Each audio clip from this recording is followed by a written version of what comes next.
Amados irmãos, abram, por favor, a palavra de Deus em Atos dos Apóstolos. Atos dos Apóstolos, capítulo 7, a partir do verso 8.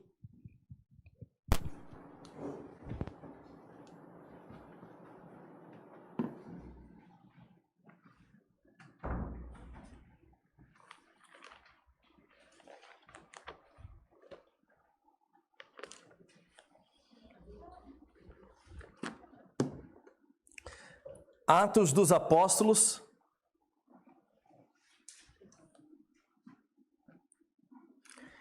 capítulo 7, a partir do verso 8. Eu sempre me vejo muito tentado a ler o texto todo. É muito difícil isso para mim. Mas o texto nos diz assim: então lhe deu a aliança da circuncisão.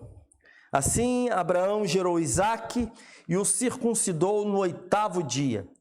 E Isaque gerou Jacó, e Jacó gerou os 12 patriarcas.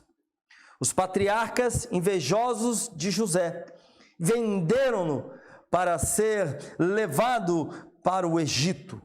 Mas Deus estava com ele e o livrou de todas as suas aflições, concedendo-lhe também graça e sabedoria diante de Faraó, rei do Egito, que o constituiu governador daquela nação e de toda a casa real. Depois houve fome e grande sofrimento em todo o Egito e em Canaã, e nossos pais não achavam o que comer. Mas quando Jacó ouviu que no Egito havia trigo, mandou pela primeira vez os nossos pais até lá. Mas na segunda vez, José se fez reconhecer pelos seus irmãos, e o faraó veio a conhecer a família de José. Então José mandou chamar Jacó, seu pai, e toda a sua parentela, isto é, 75 pessoas. Jacó foi para o Egito e ali morreu ele e também os nossos pais.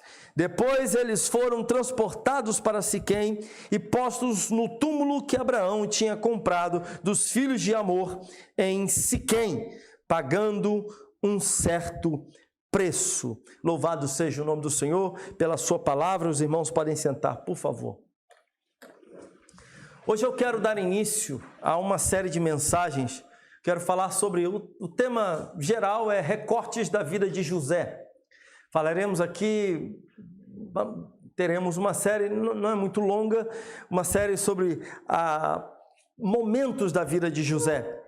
E hoje o nosso tema é a presença de Deus nos caminhos espinhosos, conforme já anunciei aos irmãos hoje pela manhã.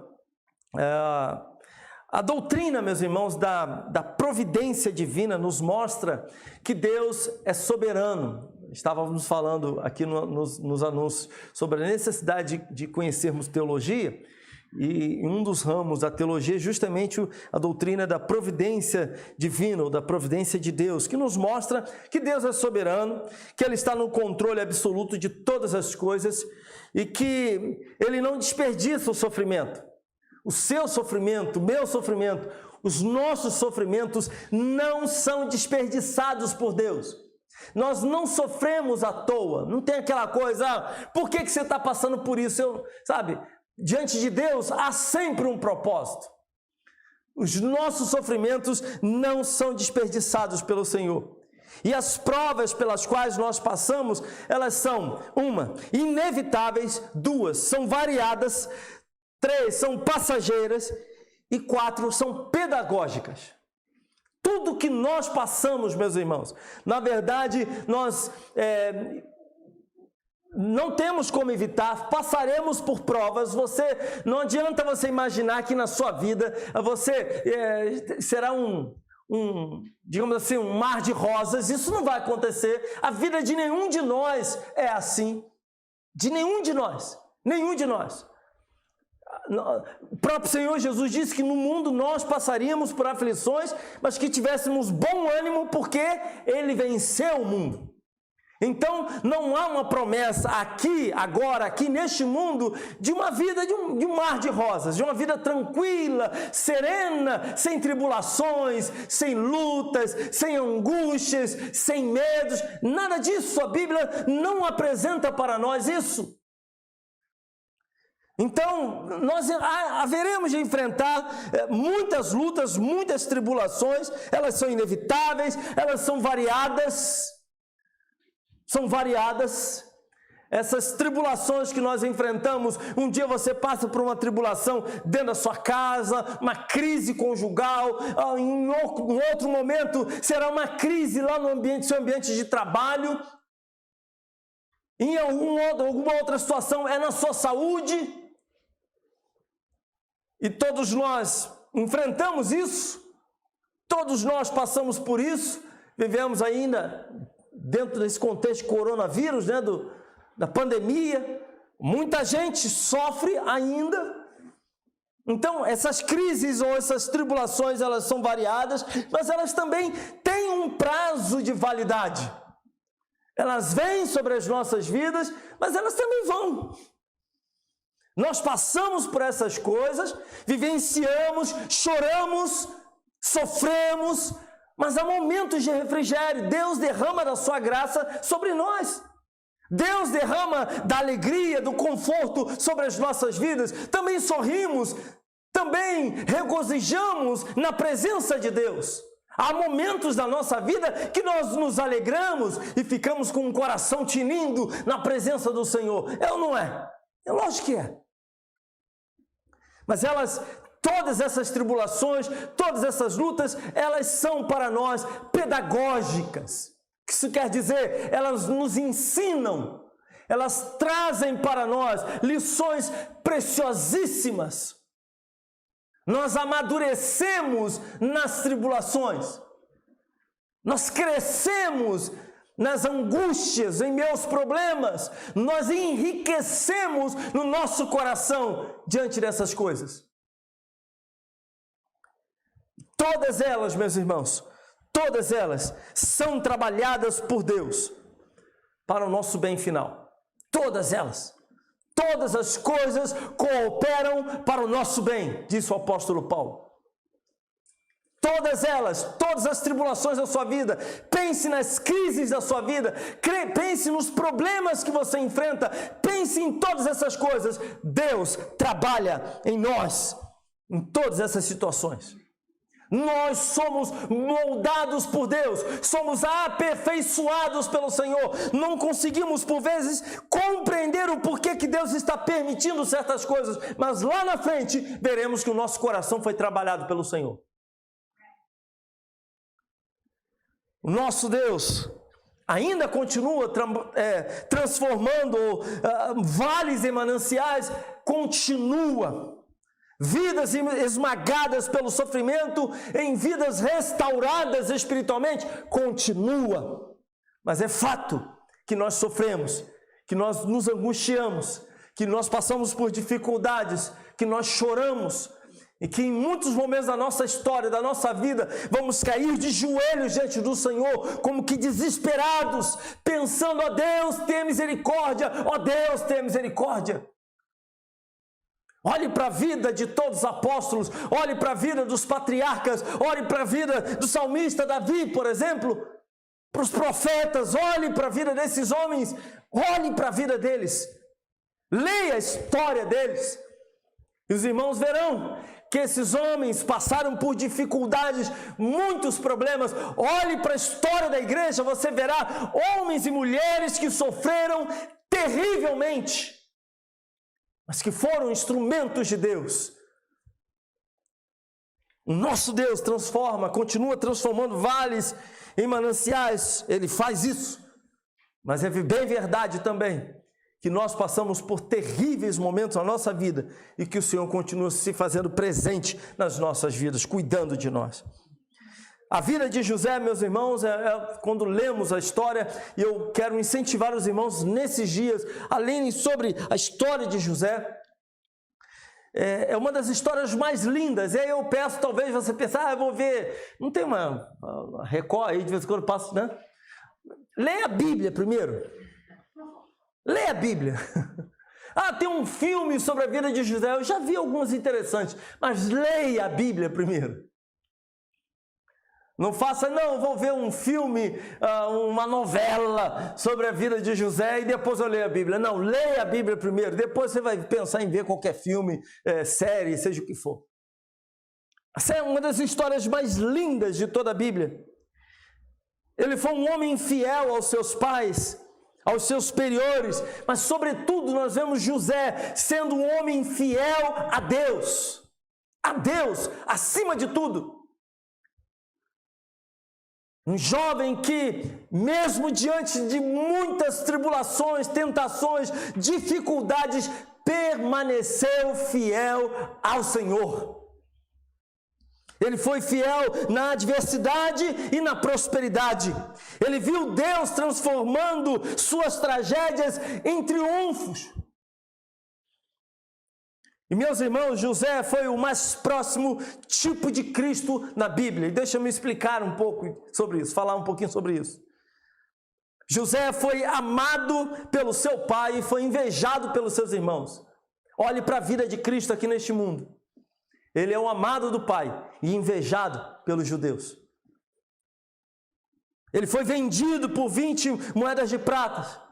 Jesus também foi vendido por 30 moedas de prata. Ele desceu o Egito em tempos de prova, o Senhor veio a este mundo. Ele foi perseguido injustamente, o nosso Senhor Jesus foi perseguido injustamente. Ele foi abandonado pelo seu amigo. E nós, o nosso Senhor Jesus também. Seus discípulos, foi exaltado depois da aflição. Cristo Jesus também foi exaltado, subiu aos céus.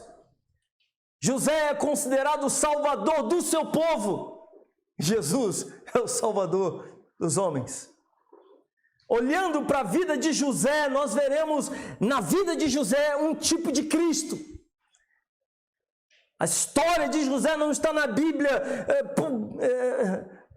por qualquer coisa, não está ali porque é apenas uma história bonita, mas está ali para apresentar um tipo de Cristo, está ali para apontar para o nosso Salvador. E a vida de José, meus irmãos, portanto, nos ensina preciosas lições. E hoje eu quero falar sobre uma dessas lições que tem vários desdobramentos. E a primeira delas é que o Senhor se faz presente na vida dos seus, em meio aos caminhos, nos caminhos tortuosos, nos caminhos espinhosos, nas dificuldades, nos problemas. O Senhor se faz presente na vida dos seus. Você pertence a Deus, você serve ao Senhor, a tua vida é do Senhor, então entenda isso. Deus se faz presente na sua vida. Você pode não sentir, você pode não perceber, você pode não estar vendo a sua mão sobre a sua vida, mas o fato é que Deus se faz presente nas nossas vidas. Deus muitas vezes não nos livra dos problemas, mas Ele está conosco nos problemas. Gostaríamos que estivéssemos livres dos problemas. Como gostaríamos. Como seria interessante, sobre um certo aspecto, poder um dia, eu me rendi a Cristo e a partir desse dia estaria tudo mil maravilhas. Eu diria para você, um monte de gente estaria na igreja. Mas não pelo Cristo, não porque ama a Deus, mas apenas pelos favores que Ele pode conceder.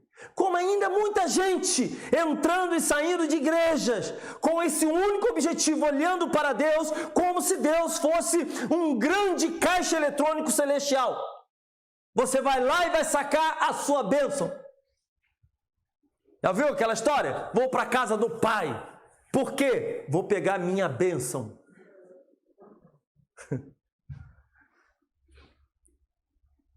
O problema dessa frase, assim como muitas outras frases que estão no nosso evangeliquez, é que se você não tomar cuidado, a gente pode passar a olhar para Deus assim.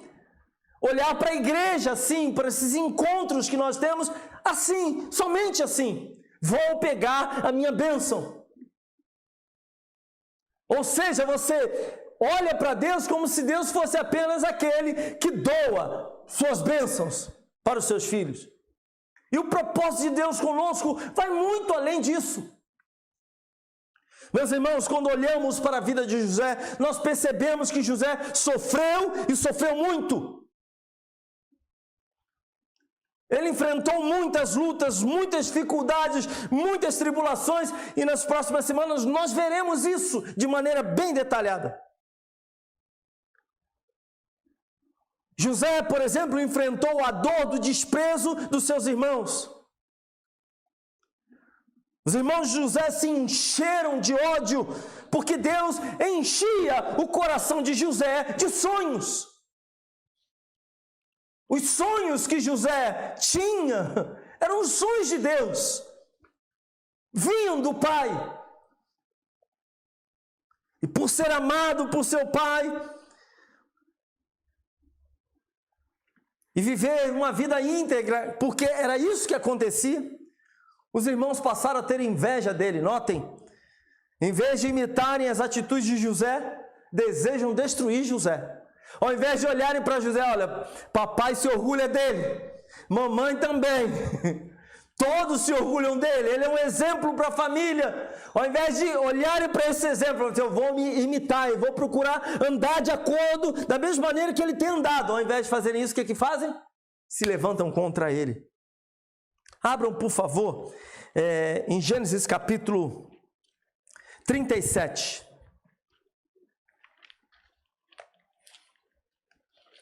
Gênesis 37.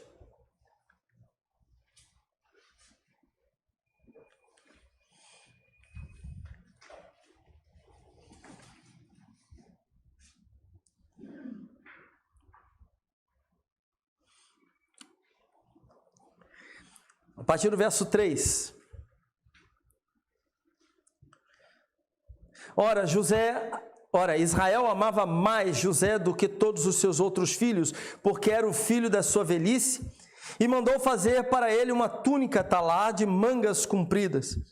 Quando seus irmãos viram que o pai o amava mais do que todos os outros filhos, odiaram-no e já não podiam falar com ele de forma pacífica.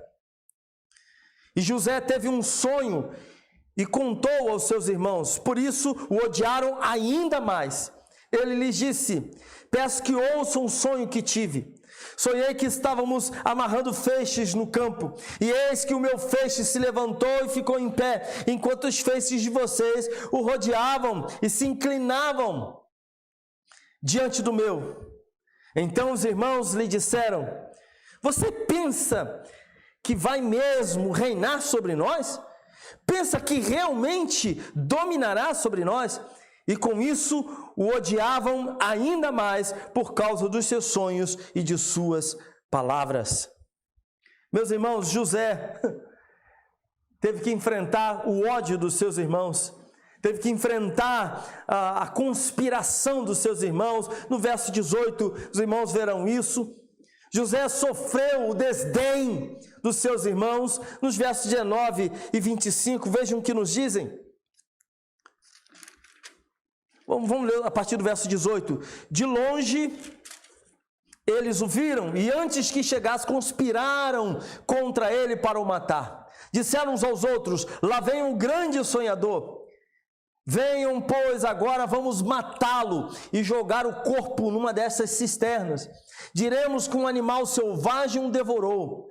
Vejamos em que vão dar os sonhos dele, né? Aí pulem lá para o verso 25. Depois sentaram-se para comer, levantaram os olhos e viram que uma caravana de ismaelitas vinha de Gileade. Seus camelos traziam especiarias, bálsamo e mirra, que levavam para o Egito. E o que acontece a partir daqui é que eles simplesmente vendem o seu irmão. E notem como José é tratado, com desprezo, com falta de apreço, né? É tratado com desdém dos seus irmãos. Mas José também enfrenta, então, a dor do abandono. Ele enfrenta primeiramente a dor do desprezo, que é muito complicado, muito difícil, como também a dor do abandono. Ele é jogado no fundo do poço, como nós lemos. Seus irmãos não o abandonaram apenas fisicamente, mas o abandonaram no coração, o que é pior. Viraram as costas para ele. Capítulo 37, versos 20 a 22.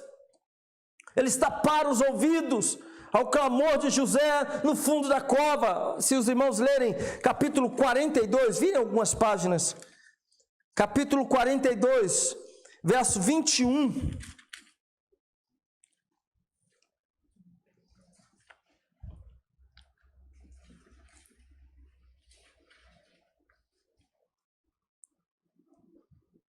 Então disseram entre si: na verdade estamos sendo castigados por causa de nosso irmão, pois vimos a angústia de sua alma quando nos pedia, e não lhe demos ouvidos, por isso nos sobrevém agora esta ansiedade. Ou seja, ao abandonarem seu irmão José no poço, ele gritou por eles, clamou por eles, por misericórdia, e os seus irmãos o abandonaram ali. Ele foi tratado como uma mercadoria descartável. Mas José também, meus irmãos, teve que enfrentar um outro tipo de dor, que é viver sem uma identidade. Ele se sentiu como nada, como um objeto, como uma mercadoria. E se a gente parar para pensar, se não fossem os seus sonhos, se não fosse aquilo que Deus plantou no seu coração, se não fossem esses sonhos que Deus havia plantado em seu coração, como ficaria o interior de José? Olhar para a sua família, olhar para os seus irmãos, sendo maltratado, sendo abandonado no coração por eles, como ficaria o interior desse rapaz? Assim como também, meus irmãos, se nós nutrirmos no nosso interior os sonhos de Deus, nós seremos poupados no nosso coração de muitas coisas. Há muita gente amargurada no interior, porque na verdade está deixando de olhar para aquilo que Deus tem para as suas vidas. Está olhando apenas para os problemas da vida, somente as situações da vida, as tribulações da vida. José foi para o Egito, e ele foi para o Egito sem nome, sem dignidade, sem honra, sem direito algum, sem raízes alguma. Quem era José no Egito? Ele é revendido no Egito. É uma mercadoria, é tratado como mercadoria. Ele é visto apenas como mão de obra. Mas uma outra coisa que José enfrentou, depois eu quero trazer um apontamento, entrarmos no ponto central aqui, é que José também enfrentou a dor da sedução sexual. José poderia ter muitas razões, dar 1000 razões para justificar uma possível queda. Capítulo 39 fala de que ele foi seduzido.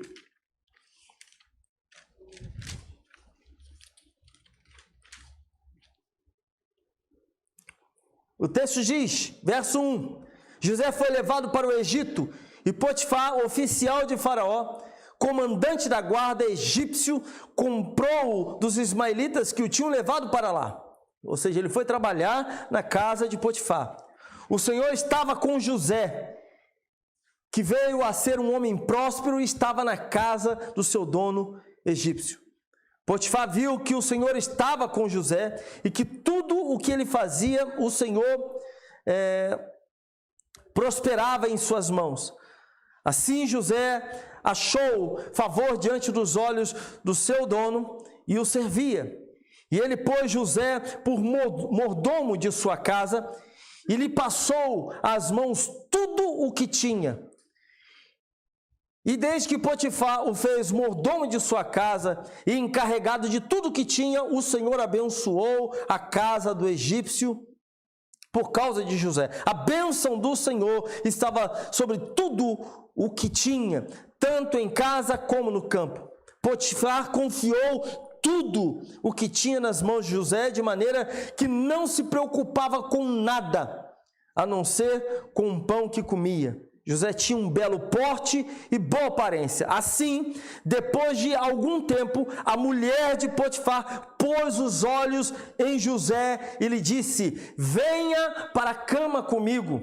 Ele, porém, recusou e disse à mulher do seu dono: escute, o meu senhor não se preocupa com nada do que existe nesta casa, porque eu estou aqui. Tudo o que ele tem passou às minhas mãos. Não há ninguém nesta casa que esteja acima de mim. Ele não me vedou nada, a não ser a senhora, porque é a mulher dele. Como, pois,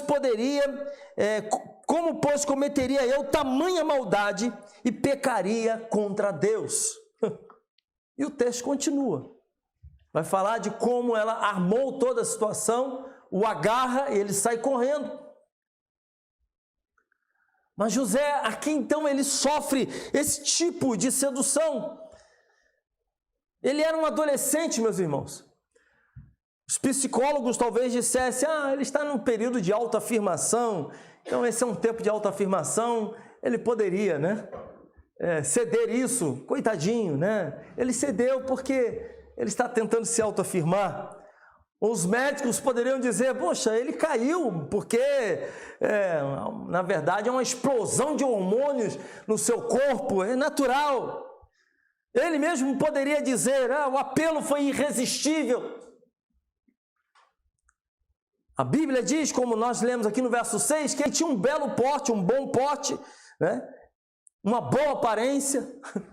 Ou seja, não era um rapaz feio. Não era alguém que você olharia assim, né? É uma pessoa comum. Não era uma pessoa comum. Era um rapaz bonito.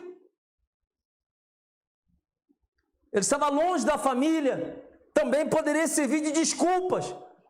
Os olhos da minha família, dos meus pais, não estão sobre mim. E se você quer saber quem é uma pessoa, é só deixá-la longe de todas aquelas pessoas que ela de fato conhece. Aí você vai saber quem é.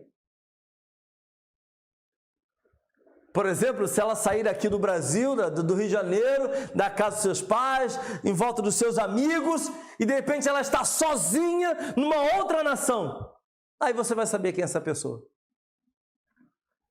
Você vai saber quais são os valores dessa pessoa, de fato. Porque perto dos amigos, estamos sobre os olhos dos amigos, sob o julgamento dos amigos. Os amigos estão nos vigiando, as pessoas estão nos olhando, então pode ser que deixemos de fazer algumas coisas porque somos vigiados. Mas a grande verdade é que nós somos o que somos quando não temos ninguém à nossa volta nos vigiando.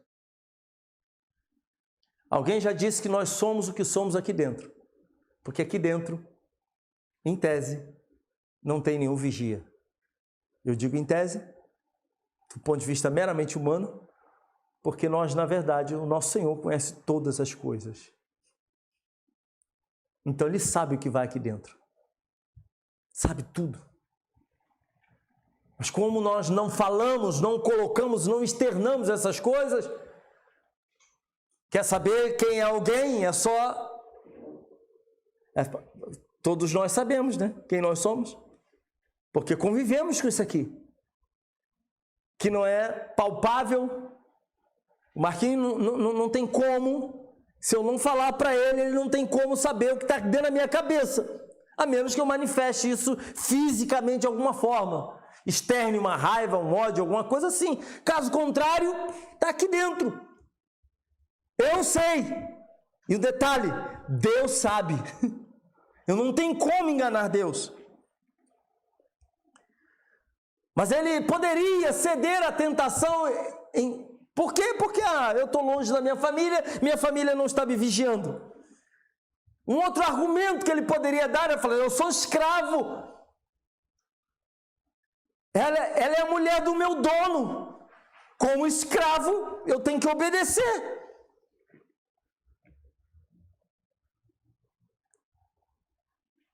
Um outro fator, meus irmãos, é que ele foi tentado diariamente, os versos 7 e 10. Acho que é exatamente verso 7. Assim, depois de algum tempo, a mulher de Potifar pôs os olhos em José e disse, venha para a cama comigo. Verso 10, ela falava com José todos os dias, mas ele não lhe dava ouvidos, recusando-se a ir para a cama com ela e a ficar perto dela. Então não foi um momento, não foi um instante, um evento. Ele foi tentado, mas não cedeu. Ele foi agarrado, versos 11 e 12. Ele poderia dizer, eu fiz o que estava ao meu alcance. Ele poderia dizer tudo isso, mas ele preferiu a prisão com a consciência limpa do que a liberdade, entre aspas, mas com seu coração condenado diante de Deus. Mas aí, meus irmãos, o que nós vemos na vida de José é algo que deve chamar a nossa atenção. É que José precisou enfrentar a dor da demora de Deus. E quando eu digo demora, coloque isso entre aspas. Porque o nosso Deus, Ele sabe o que Ele está fazendo conosco. O nosso Deus, Ele sabe. Nosso Deus não se atrasa. José foi injustiçado na sua casa. José foi injustiçado no seu trabalho e José também é injustiçado na prisão, veremos isso em outra ocasião. Passaram-se 13 anos até que ele fosse recompensado pelo Senhor, 13 anos. Imagina você viver infidelidade a Deus durante 13 anos. Passando por lutas, por tribulações, sendo ofendido, sendo vendido como escravo de um lado para o outro, sendo usado 13 anos, sendo injustiçado, e ainda assim se mantendo fiel ao Senhor, mantendo a sua postura diante de Deus. John Bunyan, aquele que escreveu o livro O Peregrino, eu não sei quantos aqui já leram esse livro, mas é o livro mais lido, segundo livro mais lido no mundo. Ele só perde para a Bíblia. Só perde para a Bíblia. Ele ficou 14 anos preso, porque estava pregando o Evangelho. 14 anos preso. Imagina isso. Imagina isso, Eduardo. Porque você está pregando o Evangelho e você fica 14 anos numa cela.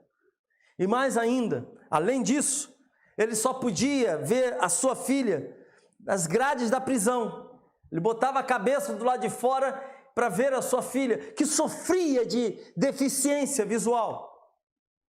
Era cega. E ele não podia fazer absolutamente nada. Isso cortava o coração dele.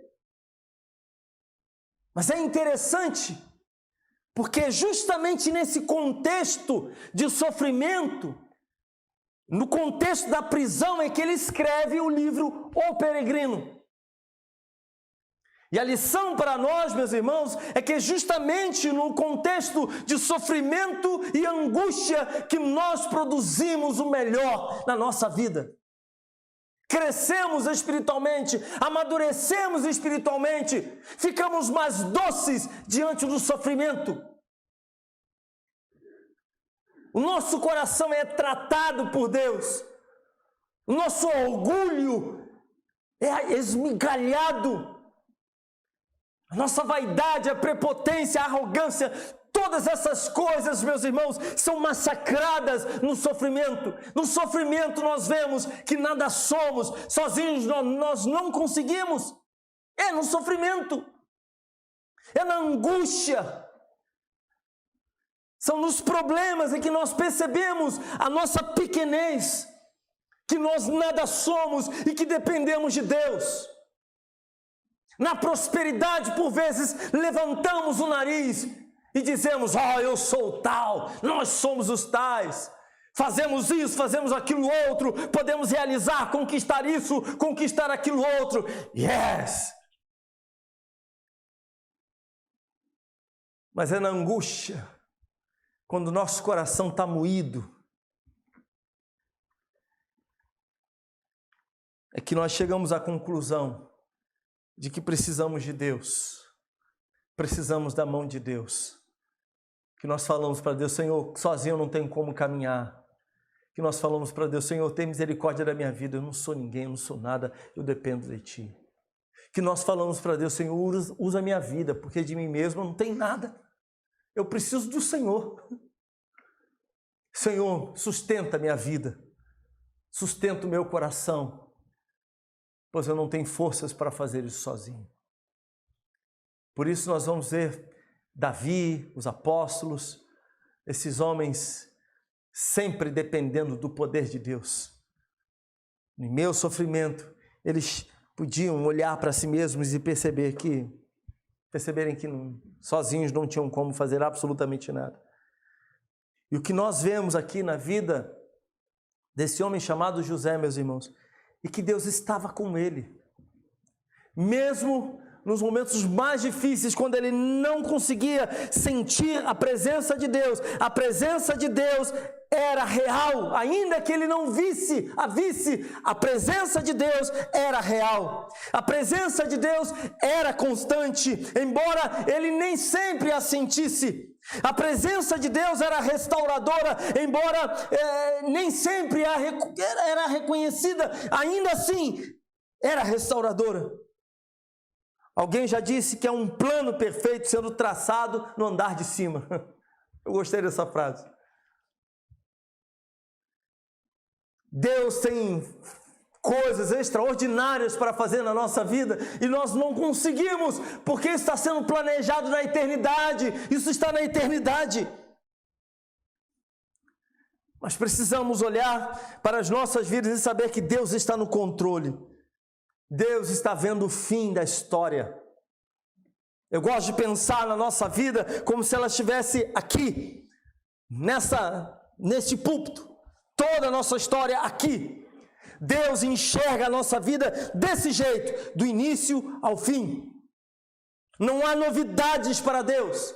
Deus enxerga a nossa infância, Deus enxerga o nosso nascimento, Deus enxerga a nossa criação, a nossa formação, Deus enxerga a nossa vida profissional, Deus enxerga a nossa formação familiar, Deus enxerga tudo, as escolhas que nós fazemos, Deus enxerga os nossos descaminhos, as nossas quedas, Deus enxerga todas essas coisas, Deus enxerga o nosso sucesso e o nosso insucesso. Tudo está diante do Senhor, não há novidades para Deus, ninguém pega Deus de surpresa. Assim estava a vida de José, e assim também está a minha vida e a sua vida. Na eternidade, Deus olha para nós e nada está oculto aos seus olhos, nada, absolutamente nada, tudo está diante dele. Os dramas da nossa vida não apanham Deus de surpresa. Deus já havia anunciado, meus irmãos, a Abraão, que a sua descendência entraria ou estaria no Egito. E para onde José é vendido? Para o Egito.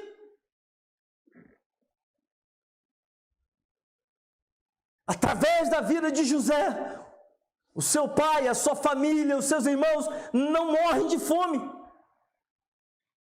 No Egito.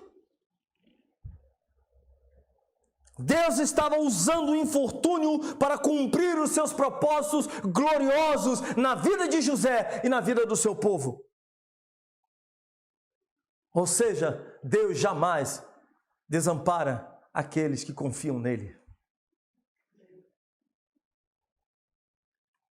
Ele não nos poupa dos problemas, mas Ele caminha conosco nos problemas. Ele não vai colocar um selo em você. Esse aqui, tribulação nenhuma toca nele. Dificuldade nenhuma vai tocar, né? Não há um selo desse nas nossas vidas. Nós passamos por lutas, nós sofremos, nós choramos, mas Deus se faz presente na nossa vida. O próprio Senhor Jesus disse que estaria conosco todos os dias da nossa vida, até a consumação dos séculos. É o que nos diz a palavra de Deus. Quando passamos pelo vale da sombra da morte, o próprio Davi disse, não temerá não temeria mal algum, porque o Senhor estaria com ele. E essa é a realidade para a minha vida e para a sua vida. Se você está no vale da sombra da morte, que você pode chamar de vale da sombra da morte, compreenda, o Senhor está ali contigo. Quando passamos pelas ondas, pelos rios, pelo fogo, Ele vai conosco. Ele está conosco. Quando os amigos de Daniel estavam na fornalha, eles não estavam ali sozinhos. Havia um quarto homem andando com eles. Era a presença do próprio Deus ali, que os livrou de serem consumidos. A presença de Deus na vida dos seus. E eu quero encerrar dizendo isso para você. Se você está nesses momentos difíceis, nesse período de tribulação e de angústia, o Senhor se faz presente na vida dos seus. O Senhor caminha conosco. Se o seu caminho está espinhoso, entenda, você não está sozinho. Deus está ali. Está difícil? Pode estar sim. Está chorando? Pode chorar. Deus não tem esse negócio não. Você pode chorar. Chorar não é falta de fé. O problema é quando a pessoa deixa de chorar. Esse é o problema. Sabe? Quando a pessoa perde a sensibilidade. Aí tem um problema. Mas Deus se faz presente na nossa vida, mesmo quando tudo diz ao contrário. Há momentos que eu não sei, eu creio que todos nós já oramos assim, né? Todos nós já pedimos, Senhor, eu preciso sentir a Tua presença, porque eu não estou sentindo. Eu preciso sentir que o Senhor está comigo. Eu preciso saber, ó Pai, que o Senhor está comigo. Porque há momentos, meus irmãos, que nós não sentimos. E que nós pedimos isso ao Senhor. Mas mesmo que nós não venhamos sentir, precisamos entender, o nosso Senhor não mente. Ele disse que estaria conosco, portanto Ele está conosco. Ele não é como o homem que mente. José enfrentou o desprezo, José enfrentou o abandono, a tentação, José foi tratado como objeto, mas ainda assim Deus não o abandonou. E ele teve que suportar o que a gente pode chamar de demora de Deus. Porque Deus não agiu antes, porque Deus estava trabalhando na história. Porque Deus ainda não agiu na sua vida, porque Ele está trabalhando na sua história. Está moldando o seu coração. Está fazendo coisas que talvez hoje você não enxergue. E eu digo mais, talvez esteja indo além da sua vida. Talvez esteja trabalhando na sua família, em seus amigos, em colegas de trabalho. Pessoas estão olhando para você. Quantas vezes nós já não ouvimos pessoas não cristãs dizendo, olha, eu acabei me interessando por ouvir a palavra de Deus, porque eu vi o testemunho, eu vi a história de fulano que foi massacrado, ele foi execrado e ainda assim continuou firme. Como ele conseguiu? E aí a pessoa levanta e diz, o Senhor me capacitou. Pronto, começou o testemunho. Então compreenda, Deus está trabalhando na sua história.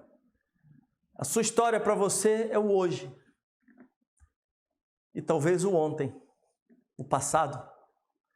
Mas tem um futuro que nós não sabemos. Tem um amanhã, nós não sabemos. Deus está trabalhando na nossa história.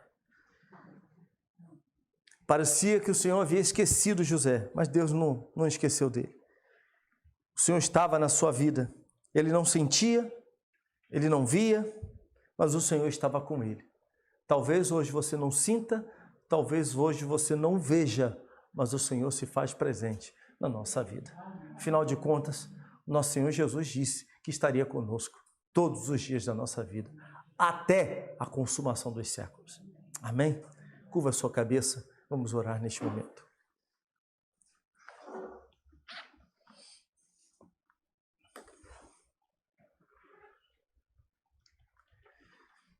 Eu peço que você volte seu coração para Deus.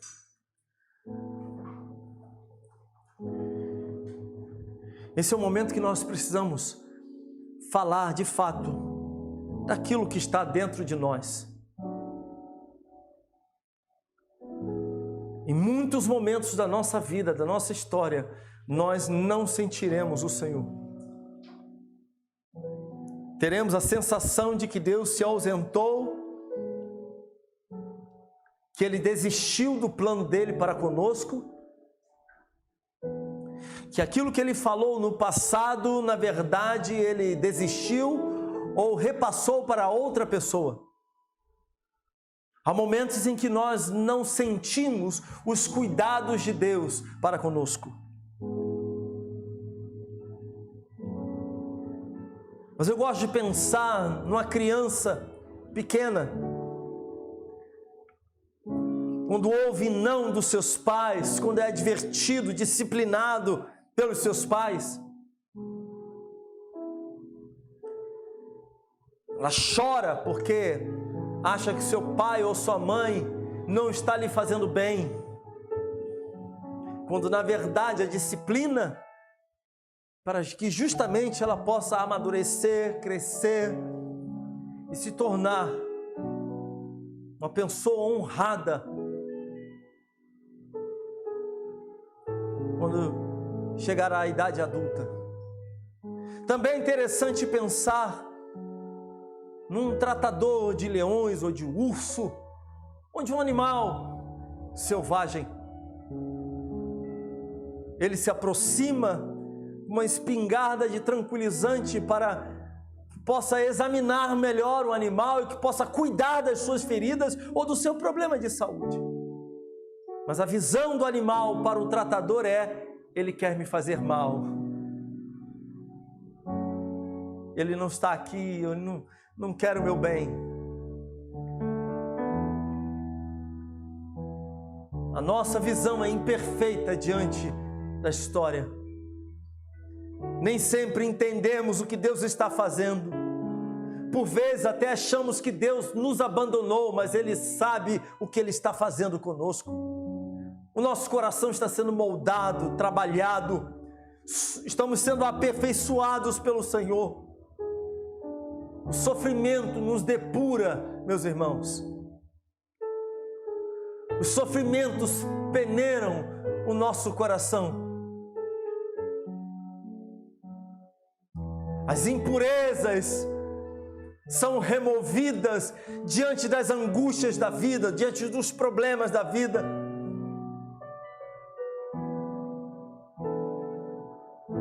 Olhamos para nós mesmos e reconhecemos as nossas incapacidades, as nossas inconsistências, as nossas insuficiências. E aí nos voltamos para Deus com um coração rendido, dizendo: Deus, socorre-me, socorra-nos, ó Senhor, tenha misericórdia de nós, ó Deus. Pai amado, em nome de Cristo Jesus, aqui estamos como filhos que dependem do Senhor. Aqui estamos, ó Deus, suplicando o Teu favor, a Tua misericórdia, a Tua graça, mas também confessando, ó Deus, que a nossa visão de mundo, da nossa própria vida, ela é míope. Por vezes achamos que o Senhor não está presente na nossa vida. Há momentos que achamos que o Senhor nos abandonou. Mas a Tua palavra diz que o Senhor se faz presente, que Tu és um Deus presente, que o Senhor ama os seus, que o Senhor entregou Seu Filho Jesus Cristo para morrer por nós, que o Senhor nos regenerou. Portanto, ó Deus, sabemos pela Tua palavra que o Senhor não se ausenta na vida dos seus. Sabemos pela Tua palavra que a nossa vida está em Tuas mãos, que o Senhor está nos nossos caminhos espinhosos, o Senhor caminha conosco.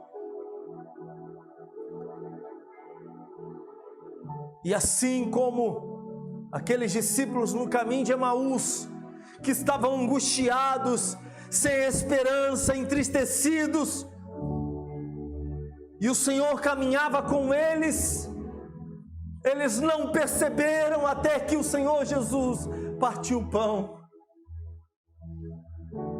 Assim, às vezes também nós não percebemos, Senhor. O Senhor está caminhando conosco, está falando conosco, está dirigindo as nossas vidas e nós não percebemos. Tenha misericórdia de nós, ó Deus, e que a Tua vontade seja feita nas nossas vidas. Fortalece-nos, ó Senhor, ajuda-nos, ó Pai, socorre-nos, ó Senhor. É fato, ó Deus, que às vezes nós achamos que o Senhor está demorando em agir. Nós precisamos confessar que a Tua palavra, segundo as Escrituras Sagradas, o Senhor não se atrasa. O Senhor é perfeito em todas as coisas. Sua vontade é boa, perfeita e agradável. Ajuda-nos a compreender isso, Senhor. Molda-nos para a honra e para a glória do Teu santo e maravilhoso nome. Em o nome de Jesus. Amém. Amém. Fiquemos de pé.